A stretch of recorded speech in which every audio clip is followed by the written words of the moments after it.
Loser by Jerry Spinelli. Chapter 24. Snow.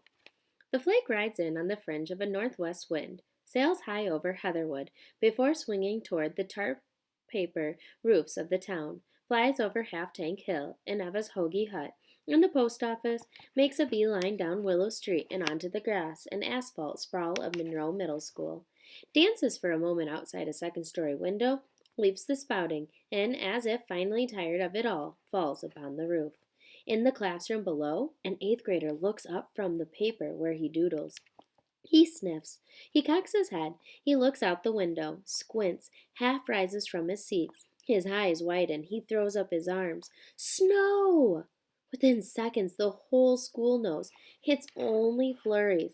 That's just the start. Could be a blizzard. Snow day tomorrow? Pray. By lunchtime, it's still flurries. The students crowd at the windows of the cafeteria chanting, Snow, snow, snow. It's only flurries. That's all it's going to do. It's tricking us.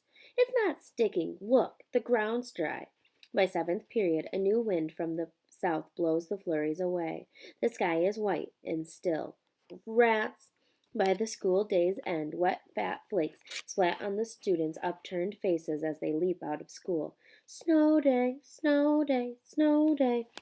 Zinkoff loves school, but he loves snow days too, and tomorrow looks sure to be one.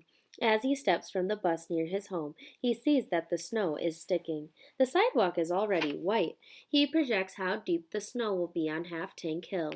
By tomorrow morning, he shouts, Wahoo! Forgetting he doesn't say that anymore. Since it is wet, the snow packs readily into balls. The snowball fights break out up and down the street all over town. Front steps and car hoods are scraped clean as fast as the flakes can fall.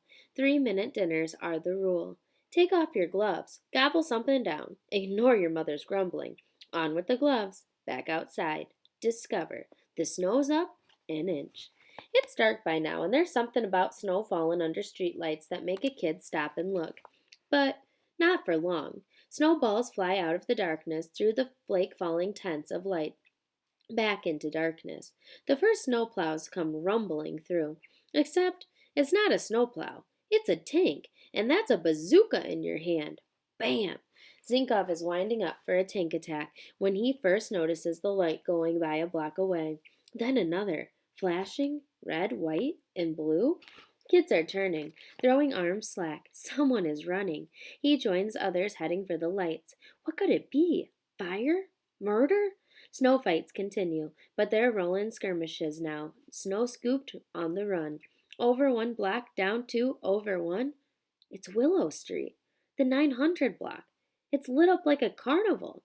Police cars, emergency vehicles, a parade of them up the street, the snowy humps of parked cars pulsing in the swirling lights, people shouting, running, watching from the steps, hiss of radio voices. The snow is trampled on the sidewalks, rutted in the street. Zinkoff ricochets like a pinball of milling bodies. Through the glittering snowfall, he spots the waiting man glowing in his window. He looks like George Washington. He hears fragments. Lost. Little girl? Mother? Freeze? Frantic? Leash? It's Claudia, the little girl on the leash. She's lost. For some reason, he's not surprised. He imagines her sneaking off when her mother's back is turned. He imagines her squirming out of the harness, flinging away the leash, throwing her arms in the air with a great Yahoo! And bolting into the snow and down the street, free at last. Much as he did when he was first allowed outside alone. The lights cluster brilliantly up the street at Claudia's house. He thinks he sees her mother and the mob at the front step. He hears someone cry out. He pulls off one glove. He has to do it one finger at a time. It's not easy because the glove is icy and wet. The glove is wet because the balls he has been throwing have been more slush balls than snowballs. Because slush balls, as everybody knows, fly truer and harder. The only problem being they sog up your woolen gloves with icy wetness, which, funny you don't even notice until you stop throwing. He pulls off the glove and reaches into his pants pocket and takes out his lucky stone, Claudia's gift, the pink petrified clump of bubble gum. He rolls it in his cold, wet fingers. He remembers a conversation with Claudia's mother. He remembers her saying something funny about being run over by a chicken. He remembers her saying that if Claudia ever started complaining about her leash, they would have to have a chat. He wonders if Claudia complained, or did she just skip that and take off? He returns the lucky stone to his pocket. The lights are spilling across his eyes. He begins to pull his glove back on, but the glove is colder than the night air. He removes the other glove. He stuffs them in his coat pockets, then discovers there's no warm place to put his hands. He takes the gloves from his pockets and stands there staring at his hands. He appears to be blushing in the red light spinning atop a nearby truck. He stacks the gloves neatly, one upon the other, and lays them on the top step of the nearest house. He starts walking. A snowball hits him in the back. Hey, Zankoff, come on! The other kids are still battling away. Warfare gains a new thrilling edge when waged in the glare of police lights. Zinkoff walks on. It seems like the whole town is either on the street or staring from the windows. Everyone is carrying a flashlight. The night is lights and eyes.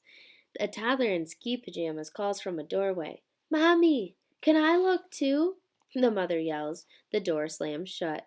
The 800 block is a little less busy and bright, but just as trampled. In the 700 block, the lights come only from the windows. The search here is quieter. Misted, breathing, murmurs, the squeak of boots in snow. Once again, he is aware of the falling flakes. 2 more blocks, and the sidewalk snow is untouched. He is alone. The words that have been inside him come out now in a whisper. I will find her. I will find her. He walks on.